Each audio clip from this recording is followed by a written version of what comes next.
But what if after death you will find neither heaven nor hell, but a new game? There are no rules in this game, except for one thing: win or disappear forever. A young guy from Japan named Kei returns home after his studies. He is standing on the platform, reading a book and waiting for the train. The guy notices his old school friend Kata, but does not dare to approach him. Suddenly, a drunk man falls onto the tracks, and a message about the arrival of the train sounds.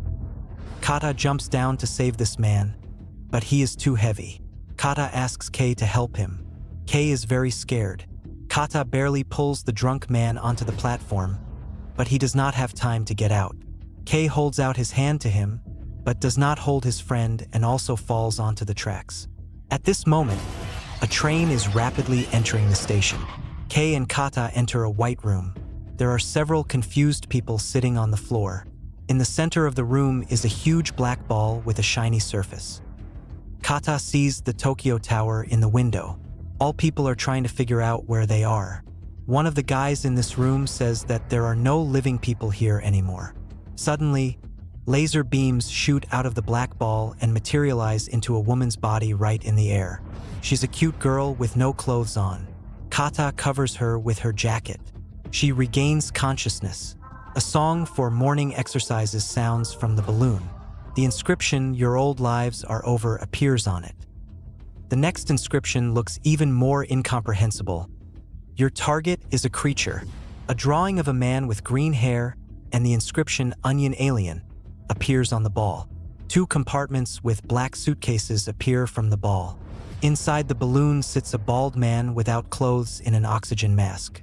He's alive and it looks like he's just sleeping. Kei picks up one of the suitcases. Inside there are strange weapons and black suits. Every suitcase has someone's name written on it. People will find out that the pretty girl's name is Kishimoto. A man with glasses named Suzuki remembers that he had an accident and was given some kind of injection in the hospital. He thinks he has become a participant in a crazy experiment. Kishimoto changes into a black suit. He's perfect for her. The people in the room suddenly start glowing blue and disappear. The timer on the balloon turns on, and something should happen in 20 minutes. People appear out of a blue light in the middle of the night in a Tokyo suburb. The streets are lit up, but there are no people's cars. A guy named Nisha mockingly announces that they have all become participants in a new reality show. Suddenly, a strange short creature with an onion-like head appears nearby. The guys decide to attack him because they were ordered to find this target. They chase the monster and surround it, but the onion alien spits acid at them. This monster is incredibly fast. It fights off our heroes and runs away. People are panicking. Kei realizes that this is not a dream. Their lives are over, and now they're playing by someone else's rules. The monster is hiding in a dark alley. Suddenly, the lights turn on, and everyone gets into some kind of garage. The monster repeats the same phrase, "I'll give you my bow." People try to use guns, but they don't understand how they work. One of them presses a button, and soon a shot rings out. The wounded monster fights back and scratches everyone. A few seconds later, the monster shatters into pieces. Instead of his head, there's a bag of onions on the floor. A man of enormous height appears in front of people, looking like the onion alien's father. He's killing one of our heroes. The humans use their weapons, and after a few seconds, the second monster is also blown to pieces. Immediately, a new giant with long claws appears. Kei is walking along a night street and notices a wounded Suzuki. The man says it's all just a hallucination, and disappears. A giant monster is about to attack Kei, but he is saved by Kishimoto. She doesn't feel any pain in her costume. Kei opens her suitcase, sees that there is no costume, and just hits the monster on the head with this suitcase. The monster doesn't like it. Suddenly, someone binds the monster with a glowing net. Niches appear. He gives his weapon to Kei. The guy can't pull the trigger. Nishi does it himself.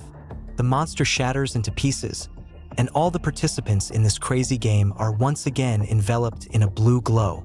They enter the room with the black ball again. Only Kata, Kishimoto, Kei, and Nishi returned here. Soon Suzuki appears there too. There is not a single wound on his body. The inscription, "It's time to distribute points," lights up on the surface of the black ball. Each participant gets 0 points except for a niche. This guy gets 5 points and now he has 79. Nishi explains that this black ball is called Hans, and he gives them various tasks. Those who do not survive during their execution do not return to this room. The balloon shows photos of all those who failed to survive. Kata rushes at Nishi because he didn't even try to save anyone. Nishi squeezes his hand with superhuman strength. Kei forces him to release his friend and demands to tell him what he knows about this place. At the same moment, he enters his room and then onto the subway platform. There's a notice posted there about yesterday's accident. Kei is transferred to the office of a large company where his interview took place, and then to a lecture on astronomy. There our hero draws a portrait of a girl. The other students consider Kei a loser, and only a girl named Kajima supports him. Kei flips through the phone book and searches for Kata's number. Soon his father returns and asks his son about his job search. Kei can't find Kata's house. He enters the alley and recognizes the place where their night mission took place. Suddenly, Kishimoto appears nearby. They get to know each other. Kishimoto wants to spend the night at Kei's because she is afraid to return home. The girl takes Kata's jacket out of her bag and finds a warrant for his arrest in it. His address is listed there. Kishimoto says she wants to find Kata. At night, Kei dreams of a small onion alien and what people have done to it. Soon, Kei, Kata, and Kishimoto return to the same white room with the black ball. There are several new members there. The familiar charging song plays again, and then Hans writes a new assignment. Destroy the alien Tanaka, who disguises himself as ordinary people. The black ball opens again and black suitcases appear. Niches enter the room. He calls himself the only one capable of defeating all of Hans' monsters. Kei asks everyone to wear black suits urgently. People enter Tokyo's shopping district. A little boy screams and calls for his grandmother, but notices the alien. He runs to his grandmother and hugs her in fright. An alien approaches them. A lamp lights up in his mouth. Kei appears next to the alien in her black suit. The monster's light bulb lights up again, but the guy manages to use his weapon. Kei is thrown away by the blast wave, but the alien himself remains unharmed. His light bulb lights up again. The monster is attacking Niches. Kata and Kei rush to his aid. Nisha is seriously injured. He asks Kei to score 100 points and bring him back to life, and after that he closes his eyes forever. Suddenly, the alien rises up again and attacks our heroes using his light bulb. Everyone is fighting desperately, but this monster is very strong. He attacks Kata and punches him a lot. It's good that this guy is wearing his suit. With the last of her strength, Kata throws the alien aside. The alien rises and attacks Kei. The guy also fights back violently and even makes a small explosion. All the participants start disappearing. The wounded Kei is lying on the ground. The gasoline lights up, and the timer on the black ball counts down the last seconds. Kata, Suzuki, and Kishimoto are standing near the ball. There's another girl crying in the corner. A few seconds later, Kei returns. There is not a single scratch on it. Hans hands out the glasses. Kishimoto, Kata, Suzuki, and the new girl get nothing, but Kei earns 7 points. Photos of dead people appear on the screen. There are niches among them. Kei asks the black ball what will happen if you score 100 points. The answer appears on the balloon, either the erasure of memory and liberation, or the resurrection of any person. Kei wakes up in a black suit in her apartment. He sees that he can bend even a frying pan. On the street, in ordinary clothes over a suit, he tests his new abilities. The guy jumps off the roof and lands neatly on the ground. His classmate Kajima calls him. She wants to show him the manga she draws herself. This is a story about an ordinary guy who became a superhero. Kata walks down the street and meets Kishimoto. They climb onto the roof together. The girl can't figure out if they're alive or not, but she knows for sure that after meeting Kata, she really wants to live.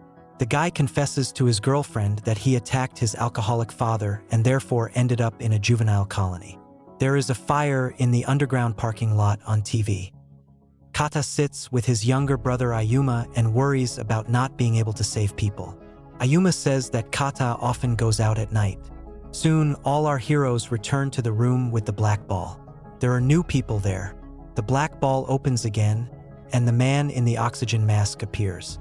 A priest in a robe announces that those who are supposed to go to heaven or hell are gathered here. Kata advises beginners to put on their costumes. This will increase their chances of survival. The black ball shows the new task and starts the countdown. Soon, Kata and Kei disappear from the room. Suzuki urges the newbies to put on their costumes as soon as possible. Kata and Kei appear in the middle of the night city, and soon other people join them. Almost no one believes that all this is real. There is a huge statue of a demon in front of the museum entrance. One of the newcomers uses a weapon, but it is thrown away by the blast wave. The demon starts moving, trying to crush people. The priest climbs the stairs and hides in the great hall. One of the girls runs after him. There is a statue of a multi-armed goddess there.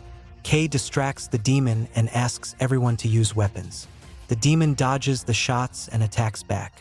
Instead of one of the newcomers, a puddle of slime appears. Kei and Kata use their weapons, and the demon shatters into small pieces. The numbers on the timer reset to 0, but the mission countdown starts again. A wounded girl comes out of the museum door. Kata realizes that there is another purpose in the building. They enter a hall with many statues and see the body of a priest. Kei stands next to the multi-armed goddess. Suddenly she attacks him. Kei is injured, and Kata drags his friend away. He asks Kishimat to look after him, and he attacks the goddess. He hears her voice in his head. "I will avenge my friends." The goddess knocks the weapon out of his hands. Kishimoto rushes to help. Alas, their weapons can't harm the statue. Kata removes his sword from his belt and engages in a duel with her. The goddess throws the guy into the arms of a hippopotamus. The girl shields him with herself, and many blades enter her body. Kata can't save her. He attacks the goddess again, but is wounded again and falls to the ground. The wounded Kei takes the sword from Kata's hand. His suit begins to glow, and all wounds heal. He's attacking the goddess. Soon, a weapon falls out of her hands, and a small Buddha statue falls with it. It grows rapidly and soon becomes gigantic. People on the street see a huge head rising from the broken roof. The giant Buddha attacks Kei. The guy hears Kata's scream. His suit glows too, and his wounds heal. Kata joins the fight. Both guys are using all their abilities. The Buddha swallows Kei, catching him in flight, but he uses his weapon inside the statue. The Buddha is falling apart. Kata falls onto a pile of rubble, and the roof collapses over him. Kei finds him, but she can't save him. Only Kei, Suzuki, and the injured girl return from this mission. The ball distributes points to everyone. Kei gets 13 points, and now he has a total of 20. The black ball shows photos of those who did not survive. The last ones were Kishimoto and Kata. Kei demands to return the kata, but the black ball reminds him to get 100 points first. Kei gets back into her audience. Kojima comes up to him and says that she has drawn the next chapter of her manga. They walk along the subway platform together. Kojima notices that her friend is very sad. A little boy's cap falls onto the rails. He asks me to get it. Kei jumps on the rails for this cap. The announcer's voice warns of the arrival of the train. Kojima holds out his hand to Kei and pulls him onto the platform just before the train arrives. The girl confesses her love to him, and Yuma, Kata's brother, is sitting at the table alone and eating. There are 2 plates on the table. Kei comes to him to support this boy. Soon he returns to the same white room with the black ball. The newcomers ask Kei to help them survive. The guy replies that everyone needs to score 100 points and bring back those they love. People are starting their new mission.